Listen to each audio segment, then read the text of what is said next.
Today's episode of Wine Time Fridays is brought to you in part by our friends at Eternal Wine and Seasons of Coeur d'Alene. It's been a long week, right? Are you ready to wind down? Why not? It's time for the Wine Time Fridays podcast with Shelley and Phil. Neither are sommeliers, but both have a deep passion for life, each other, and of course, delicious wine. And now, here to talk about this week over a glass of wine is Shelley and Phil. It's wine time. Hello, and welcome to another episode of Wine Time Fridays with Shelley and Phil. Less Shelley this week, but we have guests that will help make that up. We have episode 265 today, and it is, we're week 3 into Oregon Wine Month. Friday, May 16th. Happy Friday to everyone. It's wine time. I'm going to do both bells. There we go. Today we have Brett Miller and Ann Syrah. Oh boy, I should have double checked before we started. Ann, is that how you pronounce your last name? Absolutely, yes. I didn't get Coury right. I got Coury wrong. We got her name right. We have got Brett Miller and Ann Syrah with Hyland Estates in Oregon to honor Oregon Wine Month. We are trying to shed light on the wines that are being produced in Oregon with some wineries that most of our listeners or many of our listeners probably haven't tried. So this is, we hope we get people to visit Oregon, like Shelley and I are going to visit Oregon wine regions, and start tasting Oregon wines. Brett and Ann, thank you so much for joining us here on Wine Time Fridays. You're welcome. Thank you for having us. So, Brett, you are the director of, well, you know what? We got to just stop right now and pour a glass of wine. So, Yes. and then we will get into this. Right now, I am about to open up a 2022 Hyland Estates Chardonnay. By the way, Chardonnay Day is coming up on the 21st and the 23rd. So next Friday and next Wednesday are Chardonnay days. Thanks to Rick Bakas, we have 2 of them because there was always a Chardonnay day. I tell you, that foil was not easy to cut off, guys. There is Only no the best. preview of this wine, so we're doing this live, and that's what I wanted to hear. Oh, As I said, a 2022 Hyland Estates Chardonnay Clone 108, as we were talking to before. And there we are. Look at that. Beautiful. Let's talk a little bit about this wine, and then what we can do is start getting into both of your roles at the winery. okay. Oh, we have to do a Wine Time Fridays too. To health, wealth, and abundance, gratitude, romance, and as Shelley would say, peace on earth. Cheers. Santé. We need that too.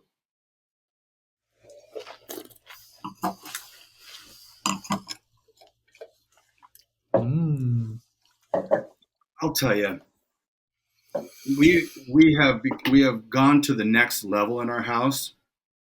The everyday Chardonnays, because we're huge Chardonnay fans. And the everyday Chardonnays that you're buying at the store between 10, 12, 15 bucks. And I pour those now and I'm like, these are off. And Yeah. I think it's because we've been tasting some pretty good Chards. And so it doesn't mean the others are bad. It's just all of a sudden our palates change and mature. And there's a part of me that's a little sad, but another part that's really happy to be drinking some really good juice. And one of them. This is so clean, you guys. Oh, Yeah. It's at Hyland. We have primarily one clone. It's Clone 108, and getting aligned with the word of the week, clone. It's a clone from California that was brought up to Hyland in the late 70s, early Okay. 80s. So this clone is all self-rooted at Hyland, and Hyland's this big, gentle giant in the McMinnville AVA, all volcanic soil, primarily Jory soil, so really deep volcanic soils, a lot of power.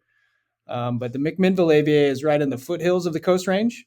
So 40 million years ago, it was at the bottom of the ocean, and this volcanic parent rock was laid underwater. It's been weathering for a long time as the plate came out of the ocean. So it's really powerful, deep soils with self-rooted vines. And Clone 108 is a clone that evolved in California. So it's used to a warmer climate. So it always is a little brighter, a little racier. It's a combination of length that we get out of the season from the soils. And then also Hyland has a very kind of temperate, moderate climate because of its location to the Van Duzer corridor and its higher elevation. So we always seem to have brighter, racier fruit. For sure. It tends to be on the lemon citrus side, really high focus on the acid, and it's all a matter of just like taming that acidity just by sending the wine through the secondary fermentation, so through malolactic, and using French oak that is not overly dominant on the wine because it's very delicate. Say how much oak is on this because this is incredibly balanced. Brett, are you adverse to shifting to your left a little bit so we can get your whole face? Okay. There we go. And not like that. And I'm detecting an accent. Is that from Longview, Washington? How did you know? A little north of that. West, exactly. East. No, I'm from France. Yes. Well, so as we should probably say, Anna's the director of winemaking, and I have Brett down as director of vineyard operations, but he also said that he has added another role, which I've added as the general manager for both Hyland and Northwest Wine Company. I do want to kind of talk a little bit about Northwest Wine Company and Hyland. How are they separate? What are they really? I know Hyland Estates is a winery. Yeah, Hyland Estates is first. I'll talk about Northwest. Northwest Wine Company. We are a farming operation. We own about 1,000 acres of vineyard land in Oregon. And on top of that, we're a custom crush facility and winemaking operation. So we like to, think of ourselves as kind of a hub of winemaking creativity for the industry here in the Willamette Valley. So it was started in 2003 by Laurent Montalieu. After he sold his partnership with Willa Kenzie, after starting that, he started Northwest Wine Company to serve as a custom crush facility. And through the years, built it through land. So in 2007, he and his partners bought Hyland, which Hyland's history goes all the way back to the early 70s, with a group of families that partnered with a fellow named Charles Coury, who Charles studied at UC Davis with David Lett. And him and David Lett were started up in Oregon around the same time. So Hyland's kind of in that first wave of first gross, if you will, of Willamette Valley vineyards. And over the years, Hyland has grown from 40 acres. We now are at 183 acres. Wow. So to answer simply answer the question, Northwest Wine Company owns Hyland Vineyard. Hyland Estates is a showcase of that vineyard, and all of the wines are made at Northwest Wine Company. So at Northwest, we have a quiver of 12 live certified vineyards. They go into single brands, or we make blends for other brands in that scenario. Nice. The Chardonnay is so clean. Really, the goal of Hyland Estates, the brand, is to showcase single block, single vineyard, single row. Of our, what do we have? 20 acres of Chardonnay at Hyland. Yeah, this wine probably represents 3 acres, maybe? Yeah. So really, finding the best of the best is what Anne does with Hyland Estates to really showcase the clone, but also the site. Because opening a bottle of wine like you do, you're traveling in place and time to where those vines are grown. And with Hyland, we want to take you to that vineyard. And when you guys come down, we should take you out to Hyland just so you can see the view. You can see on a clear day, you can see all the way down to Eugene. We watched watched the eclipse in 2017 up at Hyland, and it was amazing. So Well, as a Husky fan, I could care less about Eugene. go Ducks!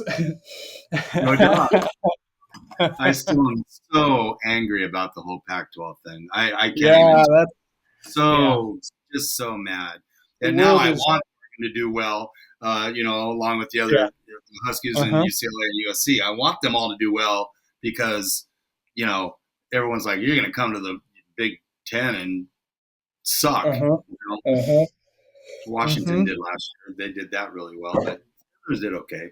Anyway, we get off on football. Yeah. Makes them really angry. Go there. So, how many SKUs of Chardonnay are you producing? At Hyland, mainly one. So the way we do it at Hyland, yes. So we have but we only select a few barrels. So we keep all of our blocks separate. We have 5 different blocks at Hyland. A couple of them go into our sparkling program. So we pick them earlier. We crop them a little differently. They're in that pocket that tends to be a little cooler. And the rest, we keep these 5 other blocks, we ferment them separately. Some of them just tend to end up in the higher tier, but we don't discriminate early on. We just go through fermentation. We keep all the lots. We wait till about this time of the year where we will go and just taste individual barrels. And then we start selecting the one that we think are worth just putting under the Hyland Estate label. So we really go through the selection later in the season, and we only keep 10 to 14 barrels out of the 40 that we have.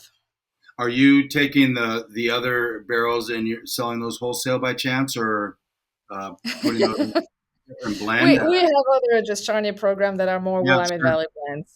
Yeah, for sure. And it's really, there's at Hyland, there's never anything bad. It's just really us being really picky and just choosing the best, Exactly. I think people don't quite understand that. And honestly, if a winery has a second label or even a third label, it's like, why wouldn't you? If you have that one label that you really hang your hat on, sometimes the grapes just aren't to that level, or not all of them. And so then you feed those other levels. You're going to get paid, for all the different levels. It's just, you have a standard that you're trying to hit. And if the grapes aren't cooperating, then, or the best of the best, like you said, for sure. We talked a little bit about clone already. I do want to say, and we'll get this right out of the way, the J. Bookwalter Wine Word of the Week is clone, as Brett said. I've got clone as a subset of a grape variety often selected for specific traits like disease resistance or flavor profile. How do you actually define that, Brett? Because you're working with your vineyards that have been cloned, and you have a very working definition of that.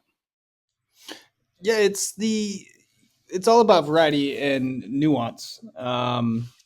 Terroir and mesoclimate and microclimate of a site is so unique that a clone just gives you another level of variation, and it allows creativity on the winemaking side to build grow a wine with depth and breadth, and really show the best parts of all the site. And many clones have different growing characteristics. They also have different skin depths. They have different flavor profiles. They just all slightly different. And Pinot Noir is more inclined to make clones than other varietals. So that's why us Pinot producers are a little clone crazy here in the New World, because we use it as a tool. And I think the other thing not to overlook is the clone and rootstock relationship too, and really pairing rootstock to soil and climate, and that making sure you get the most not only out of your soils but of your clone that you put on top of that rootstock. And here at Hyland, the majority of the Chardonnay is self-rooted, which is a unique aspect because it's a unadulterated version, more or less. There's not a middleman managing how that clone is represented. It's fully clone 108 all the way through. I think the question is how do you look at on the At wine? clones? Yeah, on winemaking side.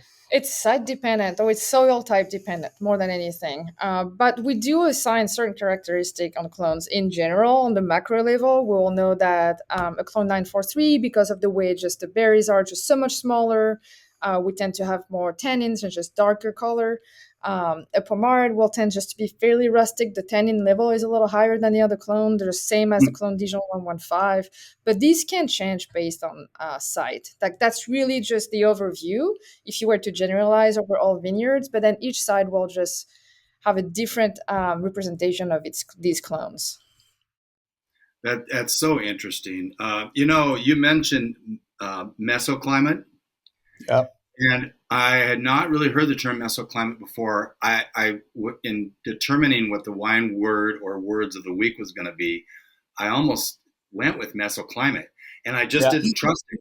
I didn't trust it, and so I went with clone. But because there's a difference between microclimate and mesoclimate, and I just didn't know that. And it's interesting because microclimate, pretty well versed on that. The mesoclimate, not so much. Ooh. Yeah, and I would, and it's a little subjective. I would say a microclimate is the individual row, and you can almost even get it down to the individual plant within it, where mesoclimate's kind of block level, not whole vineyard level, but like block level climate. So within a vineyard at Hyland, we probably have, a dozen different mesoclimates and many, many, many, many different microclimates.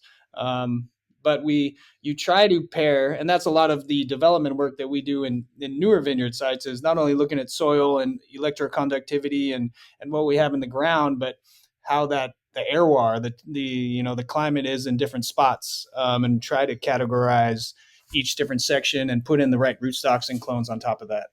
How are the airflow in the vineyard? How just the temperatures are different just based on just different pockets? Especially in certain part of the valley where we have that Van Duzer corridor that will influence a lot. So anything that will be behind a hill would just be much more shaded from that wind than just anything exposed on that hill. So there is a lot of aspects just to consider. And of terroir, course, terroir I was just going to say the terroir is such it's a deep rooted word that means so many things, and it changes year to year, month to month, all of that. And I wanted to ask, as I pour this 2024 Hyland Estate Old Vine Riesling, I already did. I wanted to ask, are you guys harvesting a little bit earlier these days? I mean, compared to 15 years ago, yes. But Hyland is a bit more temperate. I want to say on the early side, so if you're in Dundee Hill, we have been picking a lot earlier than we would pick 10, 15 years ago. Hyland, it's just a few days. It's really on average, it hasn't changed that much. So at Hyland, we're late. It's a later site. So for us, that's end of September into October. Like the majority of Hyland is picked in October. Like last year, our last pick was this Old Vine Riesling, and it was October 21st. Really? We have picked Riesling in November. But it really depends. The vintages in Oregon, I think, are made by our fall. That transition from summer into fall is really where the vintages are made in Oregon, because once it starts raining, it usually doesn't stop. And last year, 2024, we had a nice dry fall that allows you to kind of, and the Riesling had an amazing noble rot across the whole crop, just beautiful noble rot across the whole crop. Which you need dry weather to do. You need a little rain, and then you need dry weather, and then you need a little rain, and then you need dry weather, and it just played out. Nature played with us very well that year. It's nice when they come to play nice. Yeah. And when they don't, tractors are stuck. It's upside down. Yeah, it's not good at all. Do you guys make an ice wine? Because if you are picking at some point, you're going to get some early freeze, and you haven't picked a fruit. We've made one in 13 and 15. It's not every year. Our freeze usually comes in November, late, December, like way late, and the fruit would be completely disintegrated by that point. So we've taken a chance in other vintages where we let it, and then just the rain came, and it was just no saving it. Yeah. So again, on the Riesling.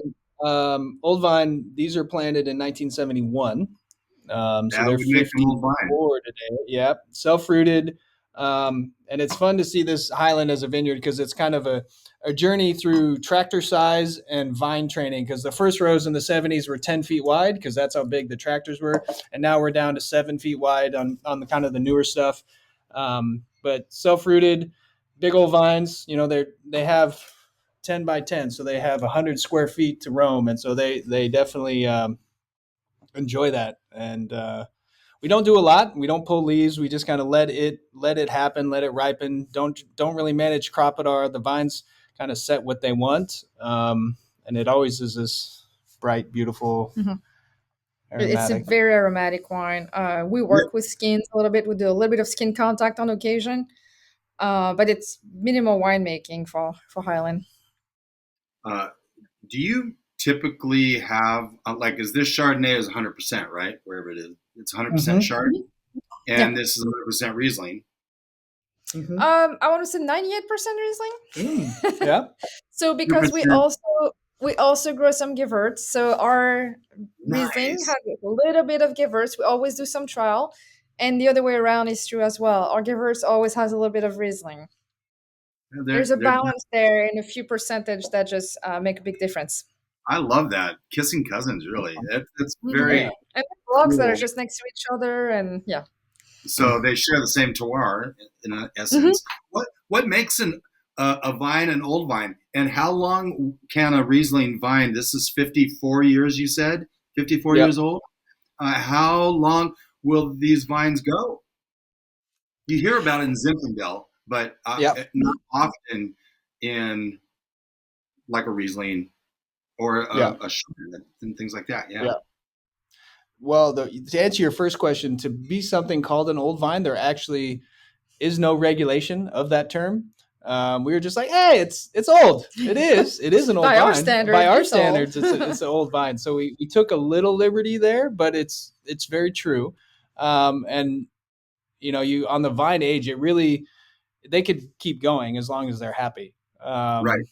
And they're self-rooted, and it's volcanic soils, and Hyland is pretty isolated. So, phylloxera is the 4-letter word in the ground. But we haven't really seen many effects by that. So we keep everything very isolated. So at Hyland, we have the same crew. We keep all the equipment there. We try to clean tires.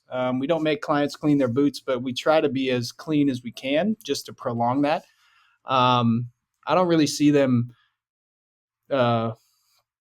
we're getting better in our pruning. Always, we're always trying to maintain sap flow and make sure we don't do a lot of big cuts, because big cuts and trunk disease are really what would bring down vines, especially at that age. So we're really careful on how we prune. But I don't really see. I think they could go another 50 years. Ideally, they're gone beyond the time I'm working with them for sure. A couple 3 years ago, we were visiting some vineyards down in Idaho, Clearwater Canyon, things like that. And we had heard that there was about a phylloxera going around then, and they weren't letting anybody in their vineyards. They're like, I feel like I can mention this now because it was 2 or 3 years ago. But, they didn't want the word to spread either, because it is a 4-letter word. It's not good. It has been devastating to so many wine regions in the world. And so we want to keep that at bay. Absolutely. It's something you just have to assume is there, at least in how we develop. So anything we develop, it's on rootstocks now. But it's just the nature of the soil in the North American continent. Well, we're going to take a break. And when we come back, we're going to get into some Pinot Noir and find out a little bit about how Anne goes into her winemaking process and her background.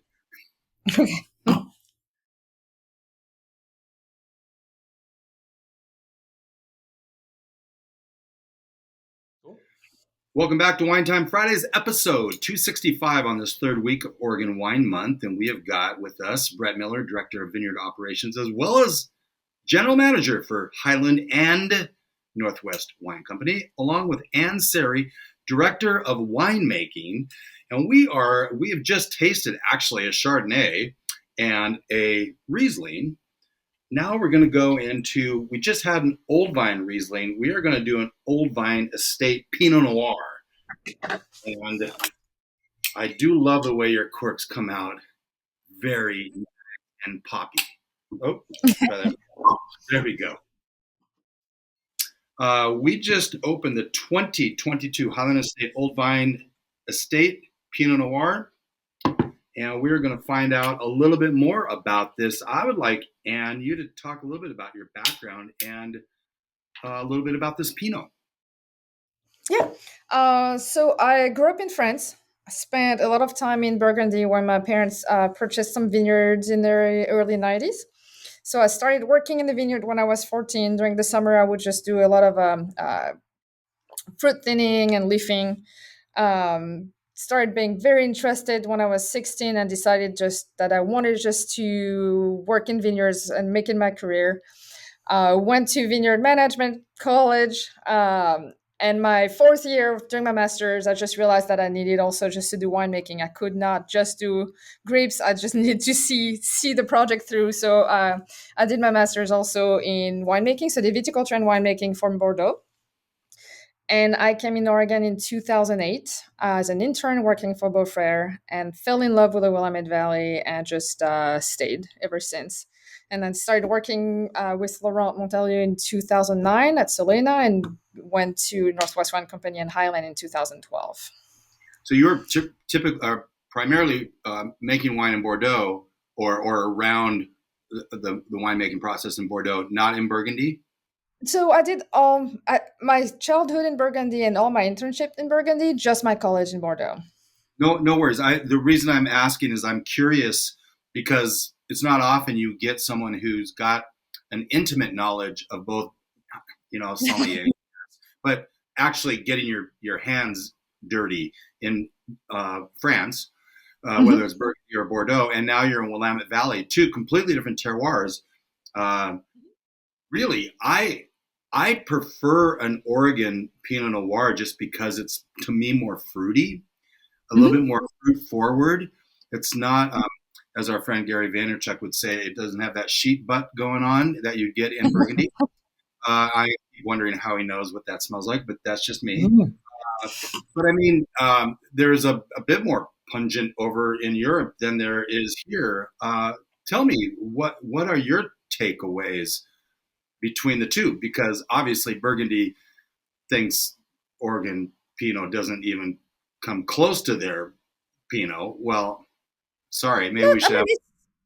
It's not the case anymore, though. I want to say, 15 years ago, but my family thought I was crazy for coming to make wine in Oregon. Yeah. They were just, I was set to have to work in Burgundy and they could not understand why. And then they came here and they realized the opportunity, the industry was still very young. It's still very young, but 15 years ago, there was so much to explore, so much to discover. All these new vineyards were coming online. All these new terroirs were being discovered. There was things to learn, things to create. When Burgundy was it's pretty still. Nothing happens, nothing moves. Everything has been set for hundreds of years at this point. So you do what you're told to do because that's how the person before you did it, or that's how it's meant to be done. And I thought that's where I was going to thrive, and then realized that no, I wanted the challenge of discovering and learning. Yeah, it's fantastic. That's really cool. And then just the wines are different, that's for sure. But every time I go back to France, I bring back some wine from Oregon, and more people are realizing that, yes, the Willamette Valley produces really high-class Pinot, and they're different. They're not used to how fruit-forward they are, but they also recognize that you can drink a wine 2 years after it's been bottled. When right now you're drinking a 2018 and 19 Burgundy because they're so taut, so hard, they're not open yet. So it doesn't match with just the way people consume wine anymore. But I imagine that this thing, I mean, this has got some soft tannins for sure, but you can lay this thing down for 5-10 years easy. Oh, absolutely. But that's just the beauty of Oregon. You can drink it now and you can let it age. We've been tasting some 2011, 12, and 13 recently, and 13 has been amazing. From Hyland, which was described as a difficult vintage, and I can't think of any prettier wine than the 13 right now. That is so much fun. I need to ask, as I work my way through this really beautiful Pinot. I really want salmon tonight for dinner because Absolutely. For sure. Um, but so Brett, you literally, your blood, sweat, and tears is in the vineyards, working and making sure they're all ready to go. They're really, the fruit's showing the best it possibly can, and then you harvest and you hand everything over to Anne.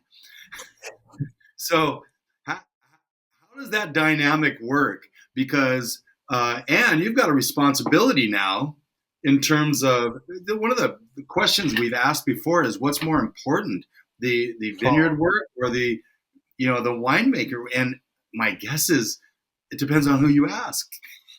Because No, I mean it does depend. I always say, and Brett loves when I say that, is if a wine is good, it's thanks to the winemaker. If the wine is not great, it's because the grapes were not that good to start with. So, well, but and it is I a do combination. So I go in the vineyard and he comes in the winery.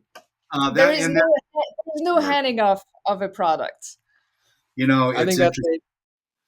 I think that you can take bad fruit or not the best fruit, and you can salvage that and do something okay with it. But if you can absolutely take good fruit and ruin it too, and so that's where it probably really you guys spend probably a lot of time with each other, making sure that this is a symbiotic relationship outside to inside. I love that. Yeah, and our thinking is that wines are grown all the way through. Even after they're picked, they grow. They have an evolution for sure. And so it's how we at least worked with Laurent. A good portion of our first parts of our careers, and everything was focused in the vineyard because that's where quality starts, and then it's just maintained and enhanced in the winery. So it's the different expressions that the fruit can become in the winery. It has to start with beautiful fruit, Sure. like you said. Yeah, no great wines are made without great grapes. Yeah. We're only there just to continue and make sure it goes through their next journey safely, pretty much, and guide it a little bit. Let the But that's all we grapes. do.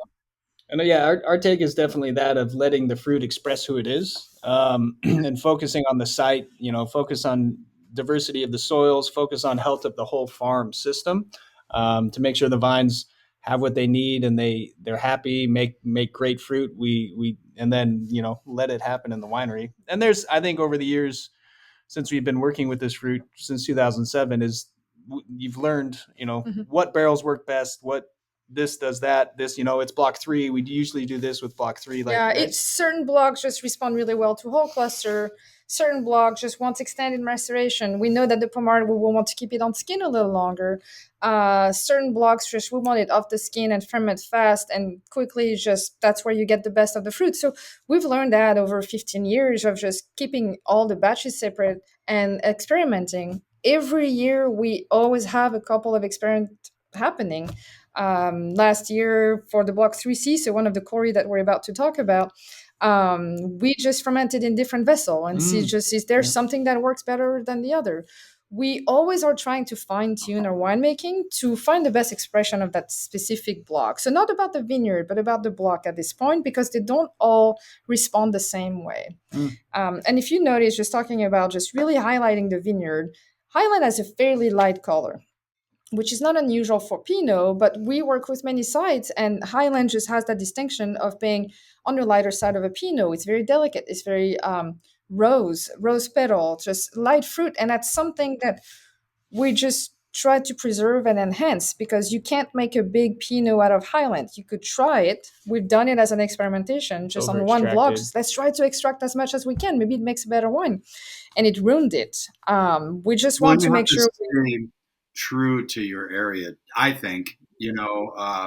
I said this. We had Paige Comrie on about a month and a half ago, and I was talking about the Pinots that are coming out of California seem a little bigger to me, and she wasn't getting that. But it seems like more and more of the Pinots that we've got, Russian River Valley, They're bigger, and I don't dislike that, but it's not what I'm used to. And so when I get back to an Oregon Pinot, and it's like, okay, this is what I expect, and I think you should honor that and still be able to have fun and creative as you evolve through and all of that. But yeah, let the fruit talk. I mean, that's the bottom line, right? That's so cool. The vineyard and Hyland is a special site. It's one of those vineyards that you when you're standing in it, you can feel the vibe. And granted, we farm 120 of the 180 acres biodynamically, so it's zenned out very well. But it has a resonance. It has a statute. It when you're there, you can just feel Hyland, and it's an elegant, delicate wine that comes out of it, for sure. Well, I am now opening the 2022 Hyland Estates Coury clone Pinot Noir. The Coury clone doesn't seem to have a number. Is that true? That is true. It is. That is true. So it's named after a gentleman named Charles Coury, who, like I mentioned earlier, went through UC Davis around the same time as David Lett. And the legend has it, when he came up to Oregon, he recently was in Alsace and came back with something in his suitcase. And him and the legendary Dick Erath started a nursery. And that's where the Coury clone was born. And Dick Erath and Charles Coury planted the majority of what is at Hyland. So I think that's a very cool thing about Hyland is it's touching so much of Oregon wine history. For a while, Bill Blosser and Susan Sokol were partners in Hyland, and they helped develop part of it. And we sell a lot of fruit to different wineries across the valley. So it has an ability to really bring community, and Oregon itself is a very strong community in the wine industry. So it's an old guard that's still hanging around, which is fun. Do you credit Erath for bringing attention to Oregon Pinot and Pinot Gris?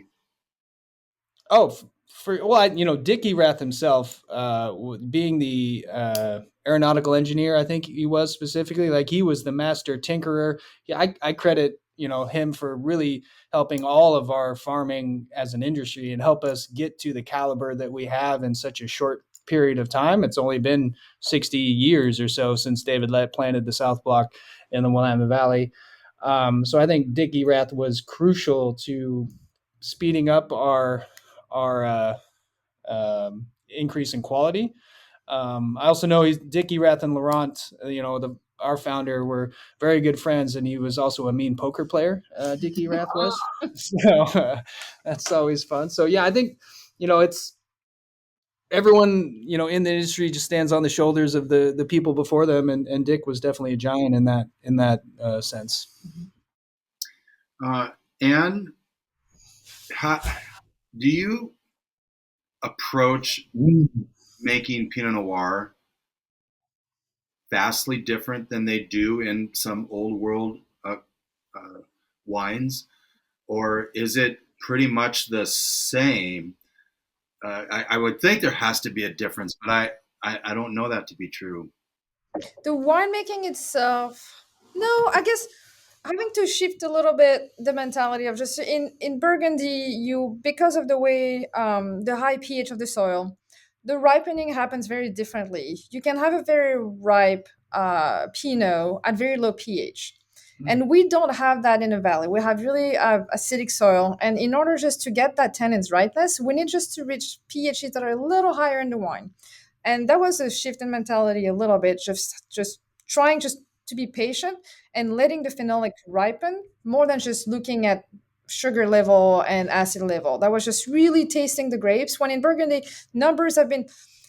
The history makes it that after 200, 300, 400 years of looking at the potential alcohol and pH, they know exactly when to pick. They don't really need to go and taste. They don't worry about flavor profile because the flavor is there whenever these numbers are. In the valley, we're still trying to fine tune that because we have also many different soil. It doesn't behave the same way depending on where your vineyard is. So you have to spend more time tasting right before picking. The picking decision, I feel, is very different and just requires just a lot more attention. Winemaking itself, once the grapes are in a tank, there's really not that much difference. It's very nuanced, but you could go to 10 different wineries in Burgundy and they would make their wine slightly differently, and it's the same here. The last piece of it is the blending portion. Burgundy doesn't blend because each block goes into each bottling. It's a specific bottling. Here we have the luxury of just creating our own blends. So that's a different process, and that's just a whole process on its own.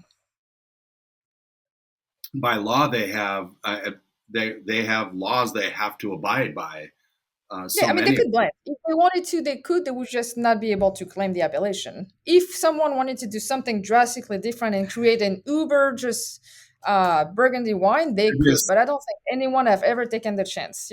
We're French. We follow a direction. We're given a guideline. That's what we do. We've heard of the Super Tuscan. It'd be a Super Burgundy, right?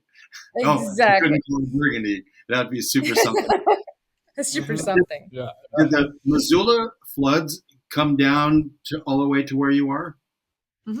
For sure, yes. Not at Hyland, though. So the Missoula floods, all of the valley were touched by that, but it kind of tapped out at 300 to 400 feet of elevation, and Hyland's 650 to 900 feet.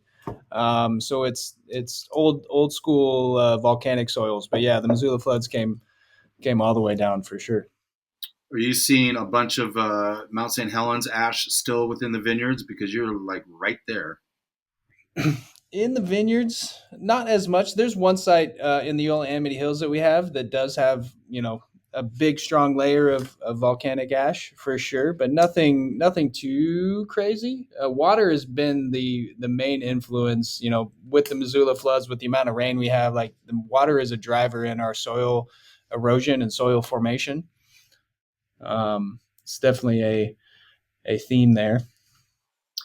So if you have a lot of ash, that actually isn't so good for the soil, is it? I mean, because it's, I want to say it's fairly acidic if you have too much ash, or is that not true? I think on the terraforming side, like, it's not really going to push things too much because we have pretty acidic soils. Like, we're in pH 5 to 5.5, which Burgundy is more neutral, in the 7s to 8s. So we're on the acidic side for agricultural crops. But and that comes down to, I think, is the clay content and really the cation exchange and the influence of water in the formation of our soils. So it's adding a little more acidic is not going to hurt because we're already there in a way. You're already there. Okay. Interesting. We're going to take one more break, and when we come back, we're going to wrap this thing up, as Shelley would say. Got to wrap it up, and we're trying to make sure Anne gets out of here on time.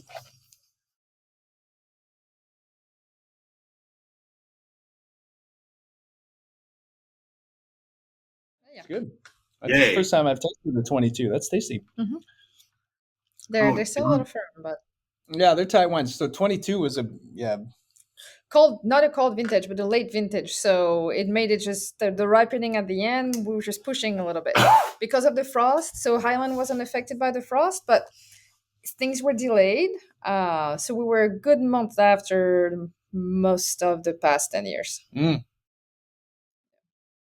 Well, this is fun because, and welcome back to Wine Time Fridays. We just found out that this is the first time he's had this particular wine. Yeah, absolutely. And he's like, "This is tasty." Well, I hope so, Brett. Thank you. And well done. Yeah, like in the bottle form. Once it's bottled, it's sure. And with this Coury clone, it's a single small lot, like strictly for the club primarily, and some distribution. So not a lot of it's out there. So they don't, they keep it under pretty good guard at the tasting room. We were talking about the level that Hyland is at, and are the vineyards right around the 600 to 900 foot level? Oh, right around there. Okay, yeah. And what kind of terroir is it in general? I know you said that it's fairly acidic, but what are we talking about in terms of soils? Volcanic soils, so all volcanic, primarily Jory soil, which is a coastal basalt, so it's coastal volcanic. So the eruptions of the Coast Range of Oregon from a long time ago, so formed a long, long time ago, 40 million to 30 million years ago, and a combination of Jory and Nikaya, the soil series that are based on topsoil depth. So we're looking at 36 to 54 inches of topsoil, like a horizon. So those vines have a lot of room to roam. And a self-rooted grapevine root will grow a meter a year. And these Coury vines from this 22 are 54 years old. So they have explored, and they're still exploring pretty well. So I think it's a Highlands terroir is a balance of power from that soil, but then being at the higher elevation and right by the Van Duzer corridor, those are two elements that kind of restrain that power. So I always kind of talk about Highland being power with restraint, and that's where we get the elegance that it is. I've got some rapid fire questions for you guys. Ooh. That were not on the notes, but this is all about food pairings. And I'm going to start with you, Anne. Chardonnay. Give me your go-to food pairing with this Chardonnay that we had today. I like cheese. I like hard cheese with Chardonnay. Just having that lemony high acid with something just that is very salty and rich, I think it goes really well.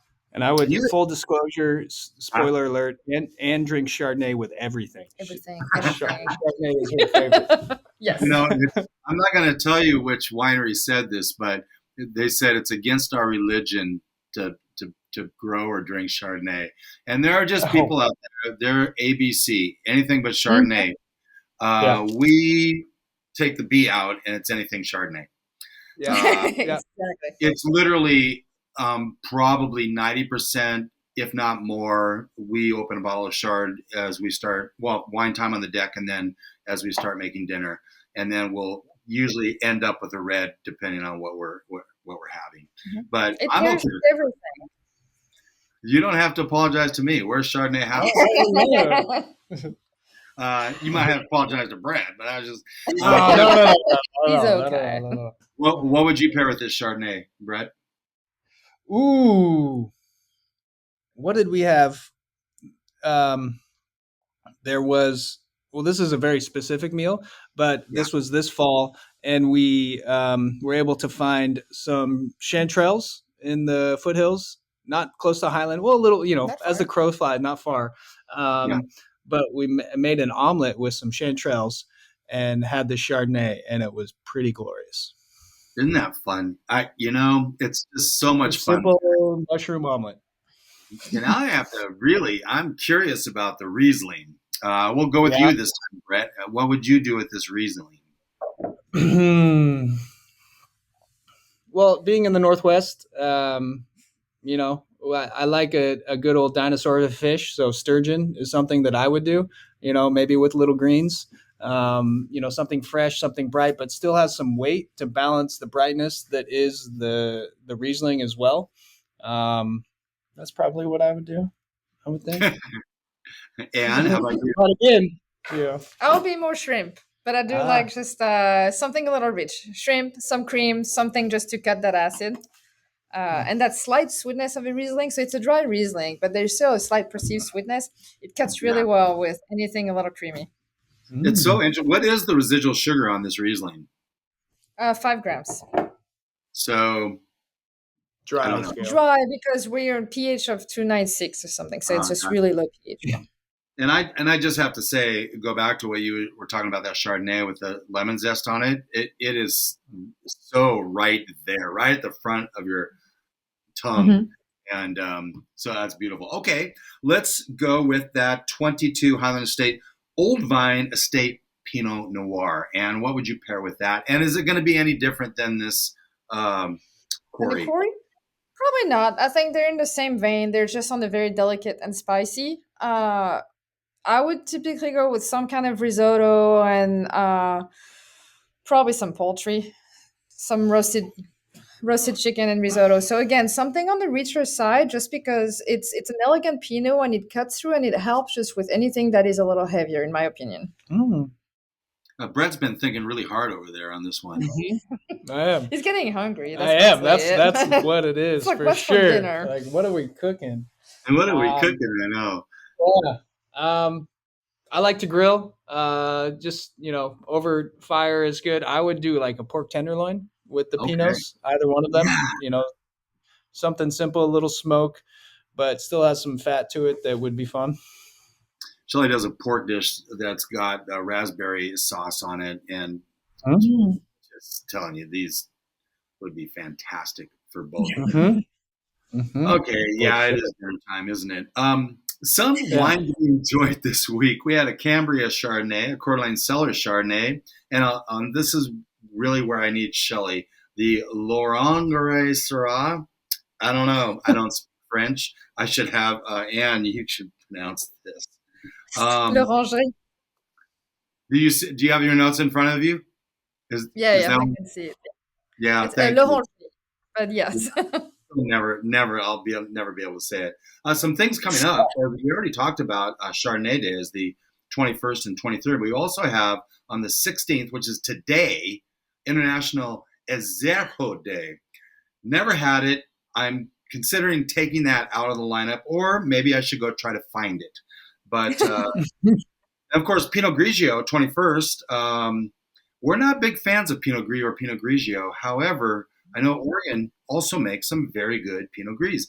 And honestly, Chardonnays have really started making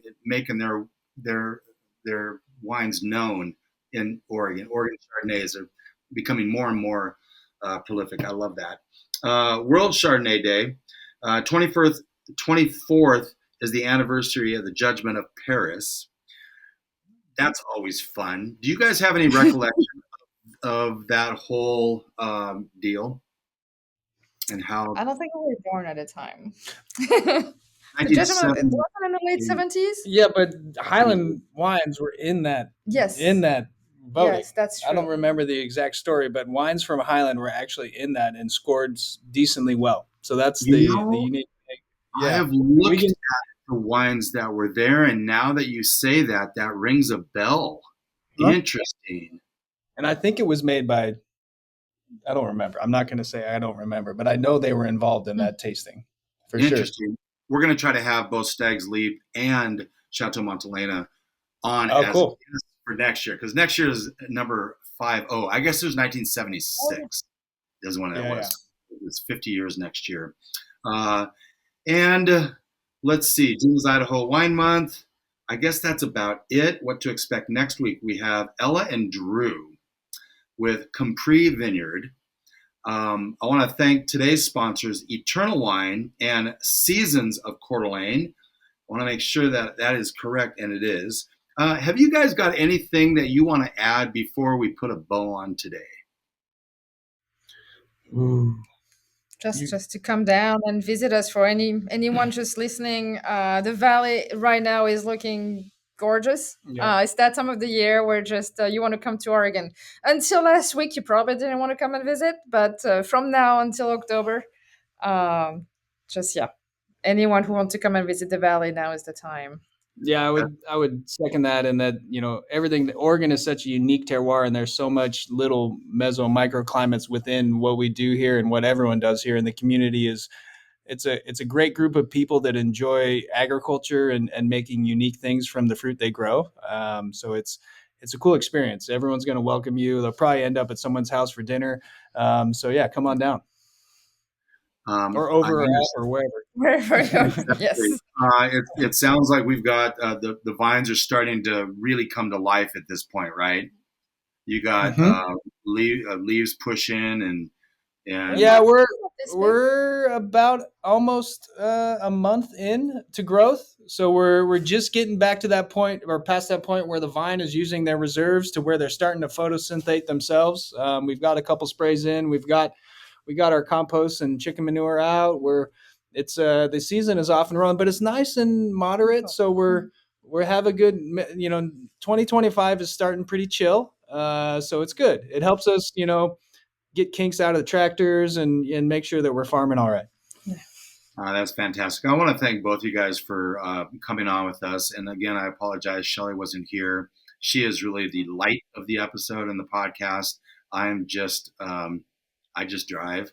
And so we'll have to come back to prove you wrong on that. We don't know if that's true. Well, we have talked about it multiple times because embarrassingly, we have not really visited Oregon wine country. And we need to now, especially having created relationships that we're really having fun with. And so we will do that.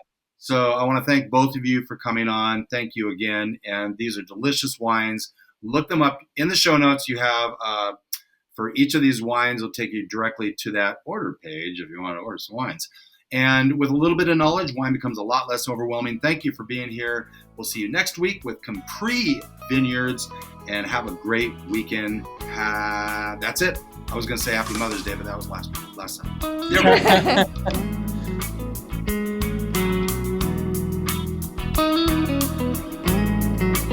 Thank you for spending part of your day to wind down with Shelley and Phil.